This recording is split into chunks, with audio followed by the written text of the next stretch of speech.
Hi, Steve Gordon here, your friendly neighborhood Ceres Carpet Repair expert. And if you need your carpet fixed and that's why you've been searching the internet, well, I think you've come to the right place. I made this video to answer all your questions all about carpet repair.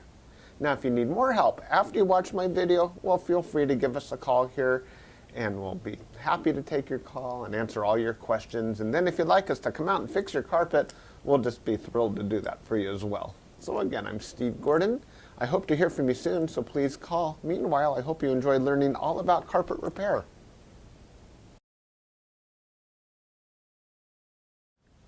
Hi, Steve Gordon here, your friendly neighborhood carpet repair guy. And I promise you one thing, and that is I'm absolutely not an actor. So if you're looking for an actor to talk about carpet repair, you've come to the wrong place.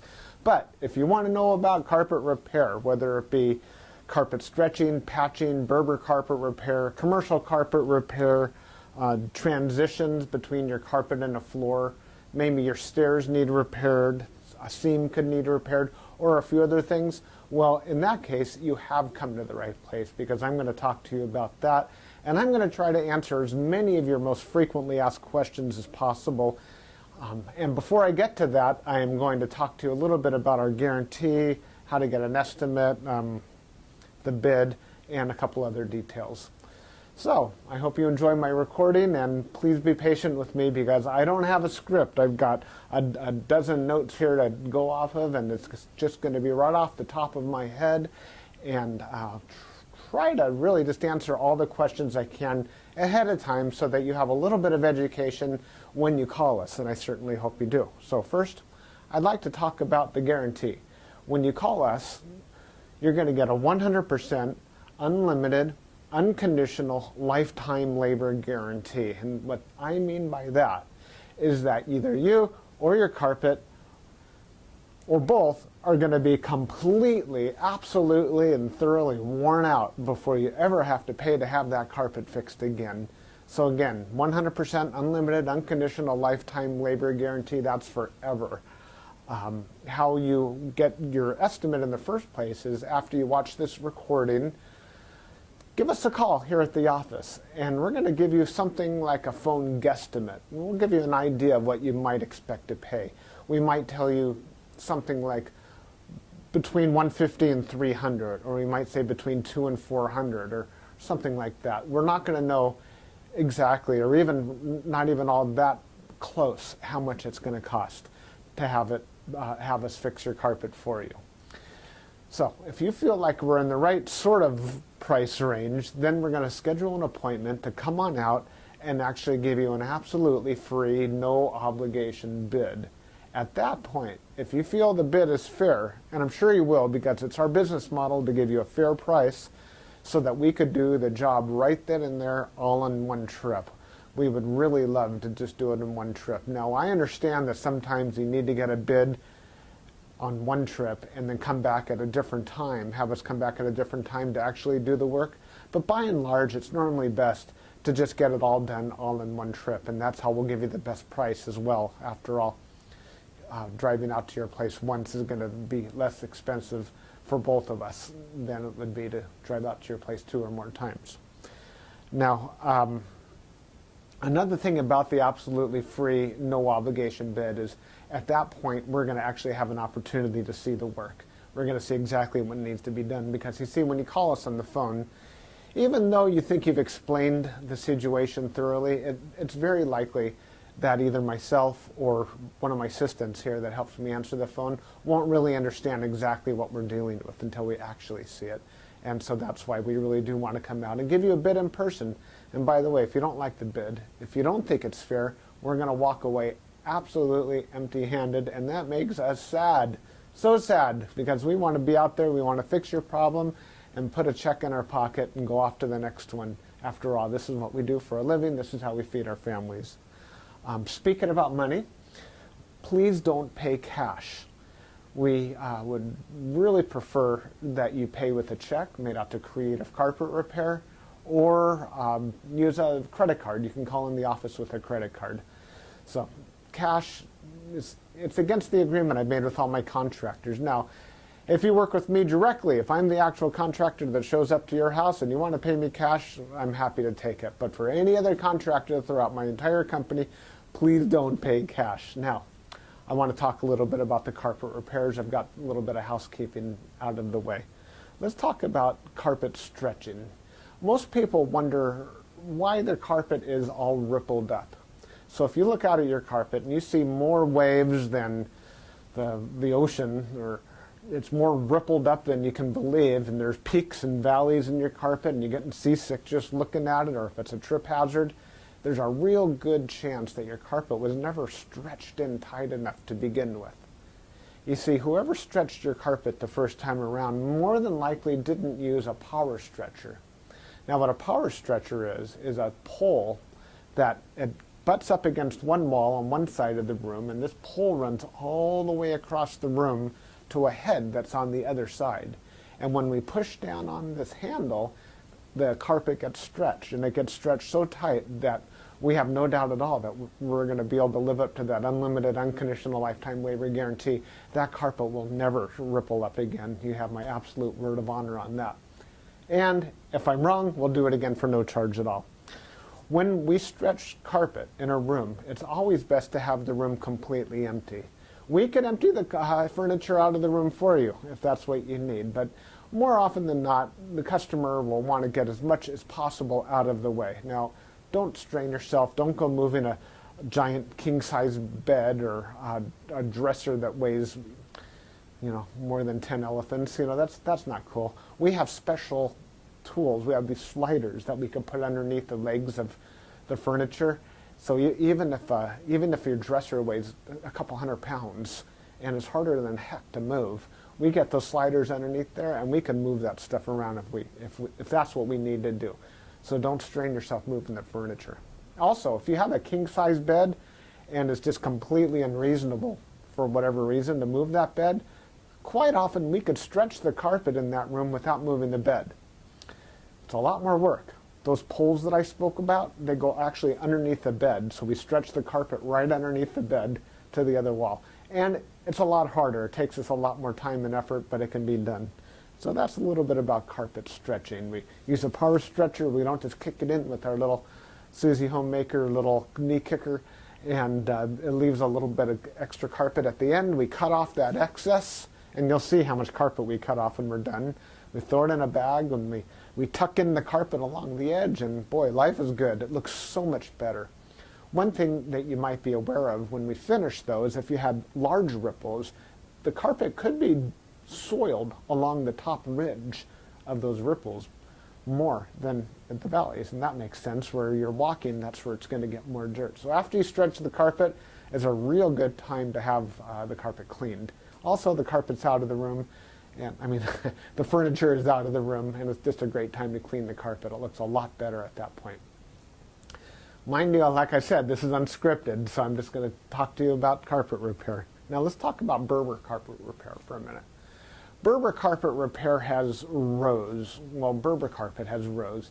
And actually the word Berber carpet, or the name Berber, it isn't exactly accurate. Berber carpet actually comes from a place out in the Middle East, country or countryside, where the area is called Berber, the Berber people or something like that. Anyhow, it's a very expensive rug, Berber rug.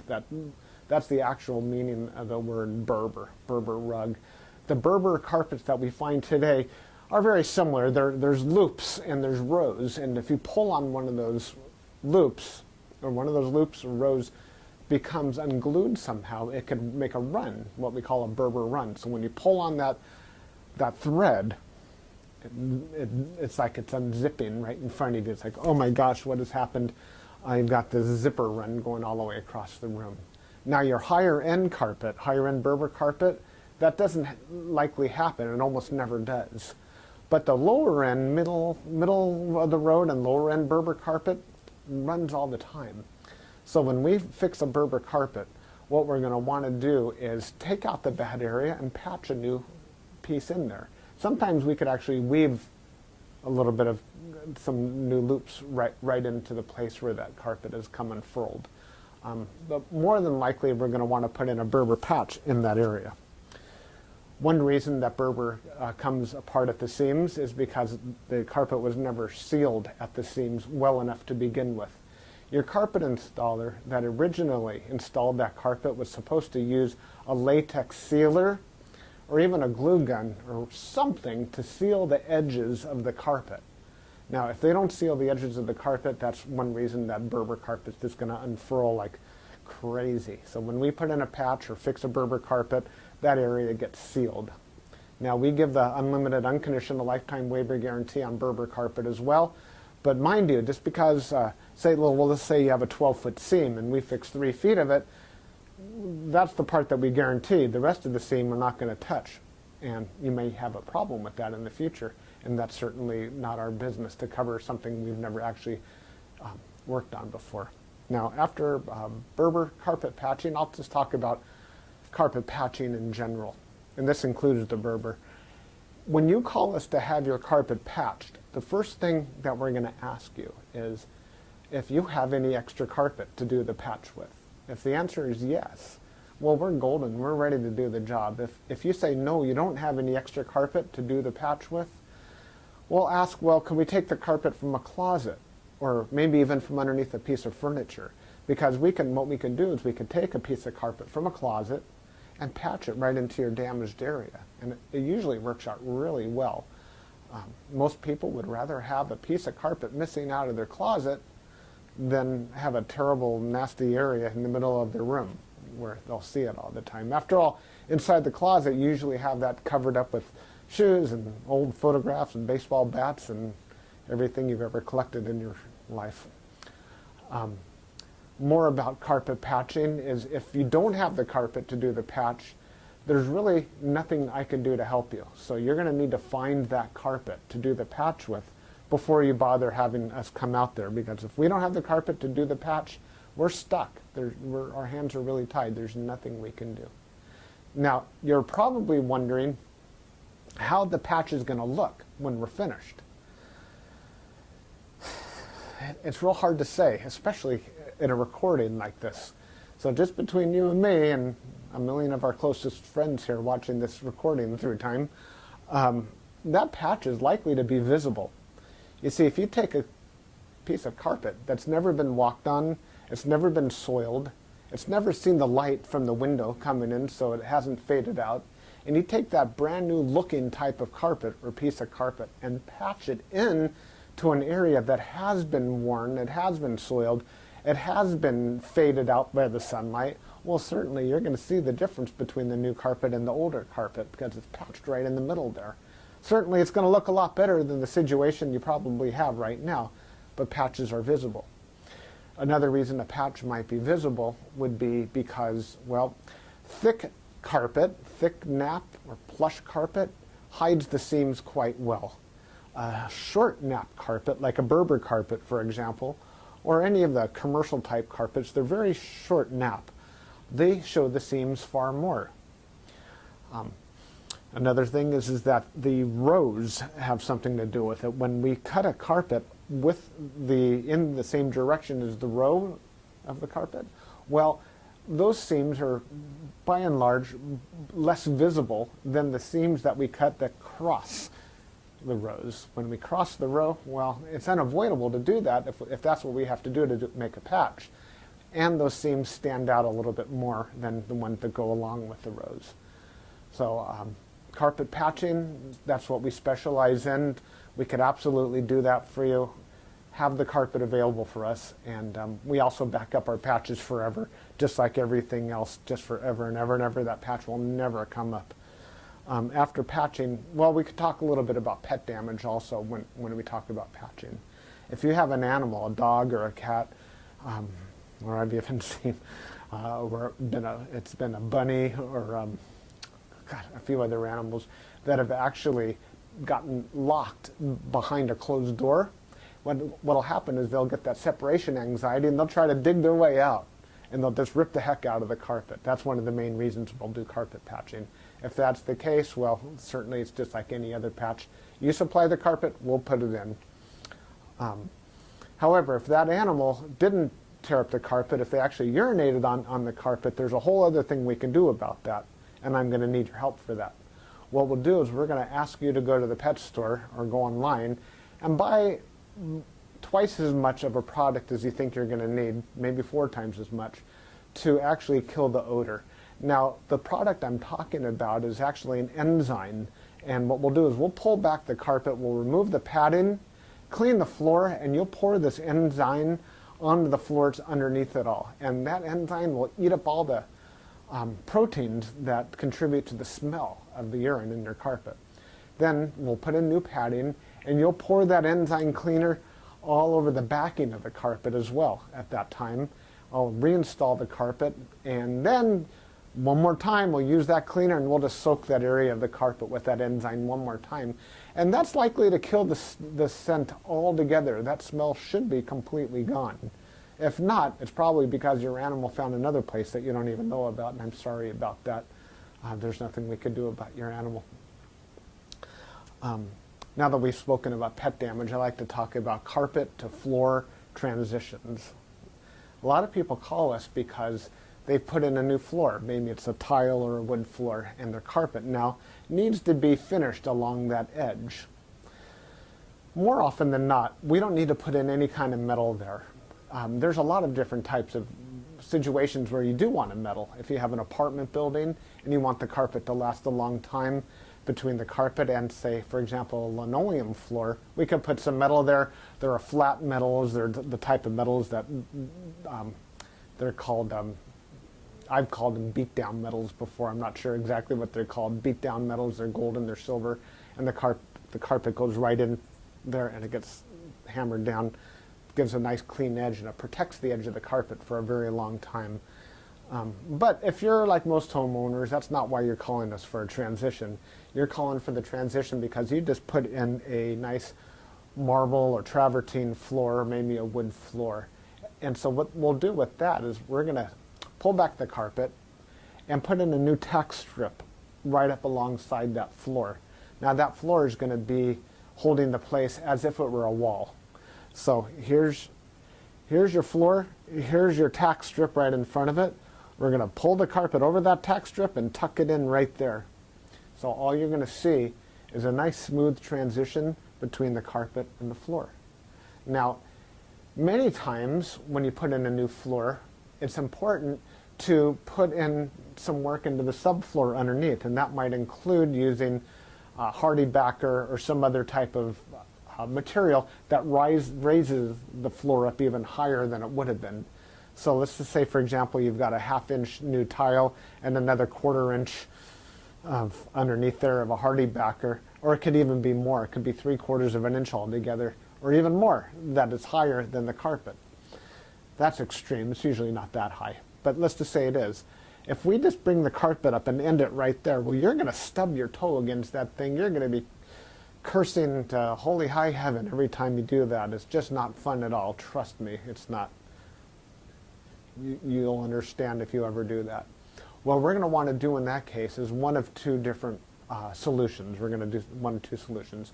One is we could pull back the carpet quite far and use a product like a Fix-All, which is a very fine cement type product.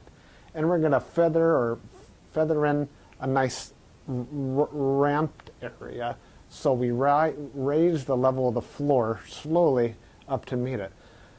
What's great about that is the floor and the carpet will be at the same level, then you won't stub your toe. What's not so great about that is when you're walking up that little ramped area, well, you feel like you're walking uphill. There's really no way around that I know of outside of pulling out all your carpet and floating a whole new layer of concrete, self-leveling concrete on the entire concrete floor and underneath. That's a lot of work. It's possible that would be the perfect way to do it if I were working on a $10 million home in Beverly Hills, that's probably what I would be doing. I would be raising the entire floor to be level with, so the carpet could be level with the floor. But here in the real world, what we'll normally do is rise it up with some Fix-All, or we could do it even easier. We could use shingles, cedar shingles. Cedar shingles are about that long, and that makes a nice little ramp up, and it normally works just beautifully. It's quick, it's easy, we can get it all done in one trip. So we're going to raise the level of the carpet right up to the level of the floor, and you're just going to be happy as can be about that. Some transitions are round, curved. Other transitions could be squared. There's 100 types of transitions out there. And if you look on the internet under carpet to floor transitions, you're going to see a lot of examples. Perhaps even on my website, you can see some other examples. And so when you call us, you can explain what you're dealing with, and that would help us with the program here. Stairs. So, do you have a problem with the carpet on your stairs? I did a job like this just today, where the cat had actually torn away the corners of almost every stair all the way up the stairway. The lady was not happy about this.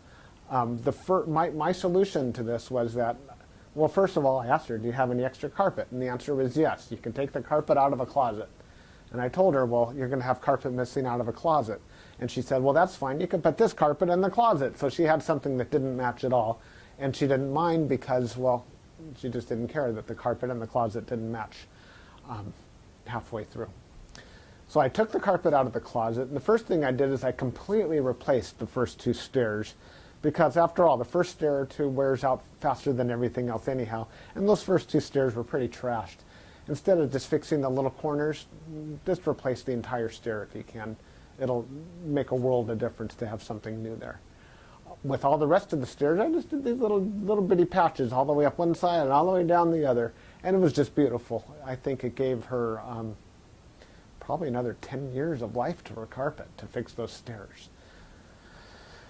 Another thing you could do with stairs, what some of my customers have done, and I love this idea, is replace the entire stairway by, well, let me back up a little bit. Let's just say you have a 3 or 4 bedroom house, and it's the same carpet throughout the entire house, and your stairway is pretty much in the middle of it all. And if you replace the carpet on your stairs, well, it's going to be a slightly different color than the rest of your carpet, and that's going to look low class, and we don't like that, do we?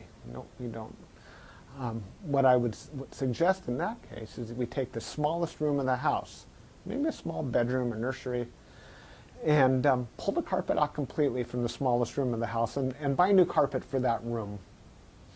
Then we have maybe a 12 by 12 piece of carpet, and we can replace the entire stairway with that carpet. That way it matches the entire rest of the house except for that one room. That'll easily save you $4,000, $5,000, $6,000, $7,000 right there. And it's a lot less work too. So I like that idea. You get a whole new stairway. A lot of people, you walk in the front door and there's the stairway right there. If the stairs look bad, it's hard to recover from that first impression. So take my word for it. That's a really great way of going. No stairs. Commercial carpet repair. If you have commercial carpet and that needs to be repaired, it either has ripples and waves or it needs a patch. If it's rippled, it might need to be stretched. We've already talked about carpet stretching.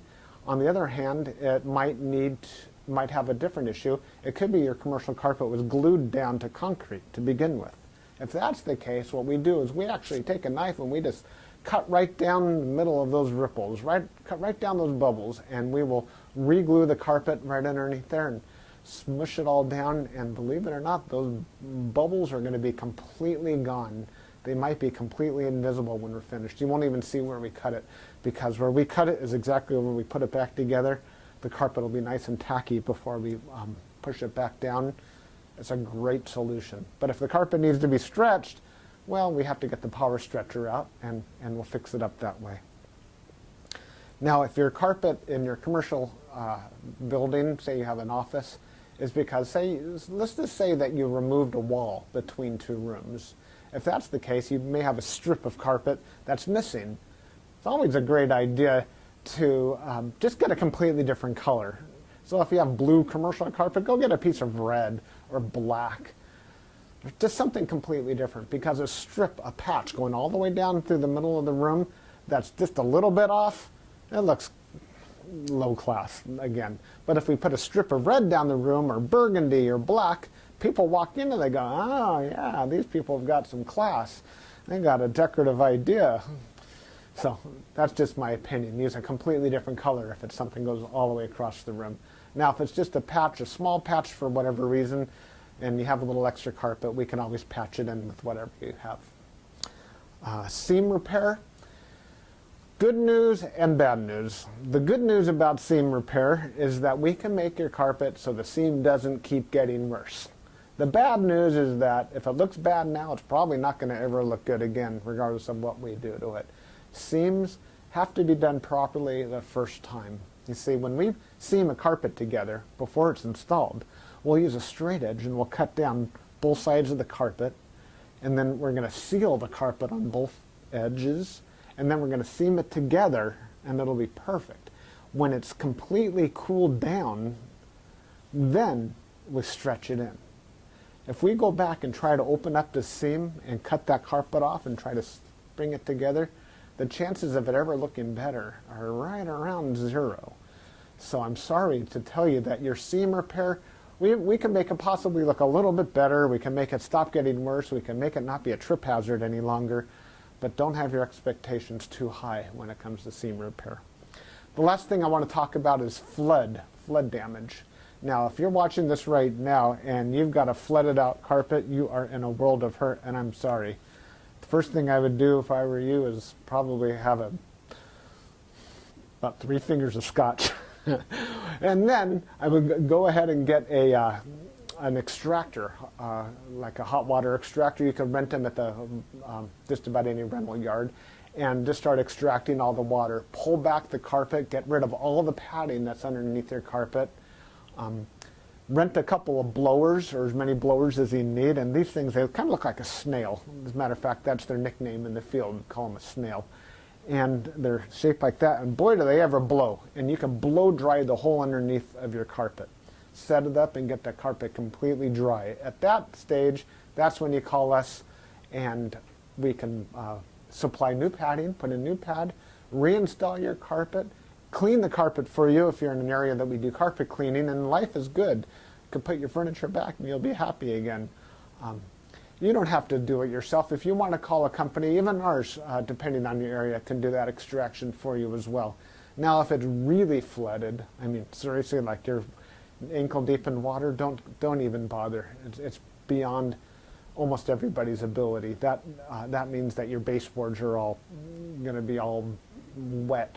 A professional company will come in and remove your baseboards, and we don't do that ourselves. They'll remove your baseboards, they'll drill holes in the wall, attach blowers to your walls, and blow dry the entire area inside the walls and out the carpet, the floor, the whole shebang.